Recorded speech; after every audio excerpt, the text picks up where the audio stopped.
अजमेर पहुँचते-पहुँचते मेरी हालत इतनी ख़राब हो जाएगी, मैंने कभी सपने में भी नहीं सोचा था। हे एवरीवन, अस्सलाम वालेकुम। सो एज़ आई से ऑन माय प्रीवियस व्लॉग कि हम जा रहे थे अजमेर के लिए और हम यहाँ बाय रोड जा रहे थे। ट्रेन का प्लान हमने कैंसिल कर दिया था और हम यहाँ ढाबे पे रुके थे फ्रेश होने के लिए, कुछ खाने-पीने के लिए, और यही मेरी सबसे बड़ी गलती थी। मेरी तबीयत बहुत ज़्यादा ही ख़राब हो गई थी और हम यहाँ पे खाने के लिए रुक गए। खाना खाने के बाद मेरी तबीयत और ज़्यादा ख़राब हो गई थी। पूरी रास्ते मेरी हालत इतनी ज़्यादा ख़राब थी, इतनी उल्टियाँ हुई हैं कि मैं आपको बता ही नहीं सकती। इसलिए मैं बिल्कुल भी उस हालत में नहीं थी कि मैं कुछ क्लिप लूँ। मैं सीधा अजमेर पहुँची, सुबह की ये क्लिप ले रही थी नाश्ते की, जो कि मेरे फैमिली ने किया था। मैंने नाश्ता नहीं किया बिकॉज़ मेरा पेट बहुत ज़्यादा ख़राब था, और फिर सीधा हम फ्रेश होके पहुँच गए थे ज़ियारत करने के लिए। और कहते हैं ना कि अजमेर वही आते हैं जिन्हें ख्वाजा बुलाते हैं, तो हमारा बुलावा भी फाइनली आ गया था और मैं इतनी ज़्यादा खुश थी ना कि मैं आपको क्या ही बताऊँ।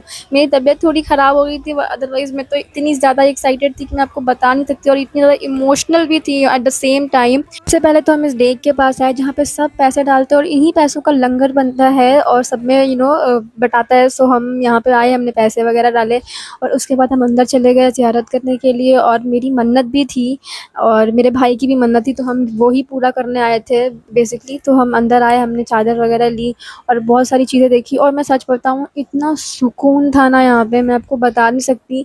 मतलब लिटरली अलग ही किस्म का सुकून था यहाँ पे। यहाँ पे बैठ के ऐसा लग रहा था कि मतलब यहाँ से जाऊँ ही ना, मतलब यहीं पे बैठे रह जाऊँ। बट ऑब्वियस सी बात है, हमें जाना तो पड़ेगा ही। बट हम यहाँ बहुत देर तक बैठे, शाम तक बैठे, फिर हम निकल गए क्योंकि हमें घर भी जाना था अगले दिन, बिकॉज़ हम एक ही दिन के लिए आए थे यहाँ पे। ज़ियारत करने के बाद हम यहाँ पे आकर बैठ गए थे और यहाँ पे ना बैठने का अलग ही सुकून है। जो अजमेर आए ना उन्हें पता होगा इस सुकून के बारे में कि मैं क्या बात कर रही हूँ।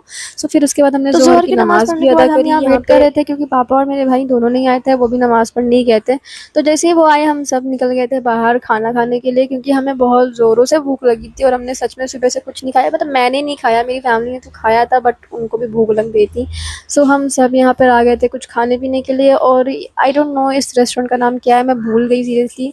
तो हमने पहले तो चिकन फ्राई मंगाया और ये भी हम सब ने बहुत अच्छे से, इतना टेस्टी था मैं क्या बताऊँ, बहुत अच्छा था। फिर हमने ये नान और चिकन, आई डोंट नो क्या डिश थी, मैं भूल गई, बट वो भी बहुत टेस्टी थी। हम सब ने खाई और फिर मेरी फैमिली ने चाय पी और मैंने कोल्ड ड्रिंक पी। उसके बाद हम आ गए थे मार्केट, और आगे हमने क्या-क्या एक्सप्लोर किया, कहाँ-कहाँ गए और कितनी शॉपिंग की, वो सब आपको मेरे नेक्स्ट पार्ट में देखने को मिल जाएगा। So follow me for the next part and thank you for watching.